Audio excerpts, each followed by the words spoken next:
Janganlah kamu membawa emas atau perak atau tembaga dalam ikat pinggangmu. Janganlah kamu membawa bekal dalam perjalanan. Janganlah kamu membawa baju 2 helai, kasut atau tongkat, sebab seorang pekerja patut mendapat upahnya. Dunia mengajarkan aku untuk menimbun sebanyak-banyaknya dalam hidupku. Dunia menginginkan agar aku mempunyai tabungan, deposito yang sebesar-besarnya, dan juga menimbun harta yang lain, misalnya rumah, tanah, dan lain-lain.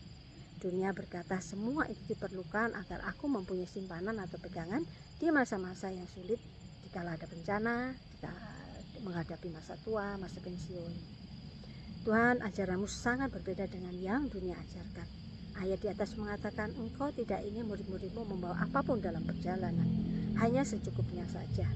Engkau menginginkan murid-muridmu tahu bahwa engkau sendirilah yang akan mencukupkan mereka dalam setiap kondisi dan keadaan. Dan dengan hanya membawa bekal seadanya, murid-muridmu akan bergantung kepadamu dalam perjalanan mereka, dan sebagai komandan, engkau yang bertanggung jawab atas segala kebutuhan mereka. Engkau sendiri yang berkata dalam 2 Timotius 2:4, seorang prajurit yang sedang berjuang tidak memusingkan dirinya dengan soal-soal penghidupannya, supaya dengan demikian ia berkenan kepada komandannya.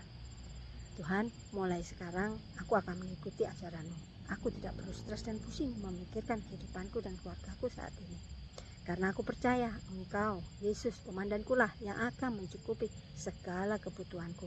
Malah engkau juga akan memberkatiku berlimpah jika aku selalu berjalan dengan setia di jalanmu.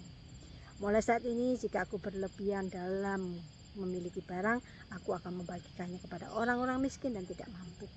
Aku juga tidak akan mengumpulkan kekayaan di muka bumi ini, karena engkau sendiri berkata, karat dan ngengat akan merusakkan barang-barang yang aku kumpulkan itu. Matius 6 ayat 19 hingga 20. Tapi aku akan mengumpulkan bagiku harta di surga. Aku teringat akan kisah seorang kaya yang dengan sombong dan angkuh bangga dengan harta bendanya dan selalu berusaha menambah hartanya. Hingga suatu malam malaikat maut menjemputnya, dan barulah ia sadar tidak ada satupun harta yang ia miliki akan ia bawa ketika ia meninggal. Lukas 12 ayat 16 hingga 21. Tuhan, aku juga tidak mau seperti laut mati, di mana di dalam tidak ada kehidupan. Hal ini sama dengan kita yang menimbun harta untuk dirinya sendiri, yang tidak pernah memberikan bantuan kepada orang lain. Maka orang tersebut sebenarnya telah lama mati dalam tumpukan harta dunianya. Dunia selalu mengatakan, aku perlu ini, itu. Jika aku mendengarkan perkataan dunia, aku akan menjadi orang yang serakah, orang yang hanya mementingkan diri sendiri.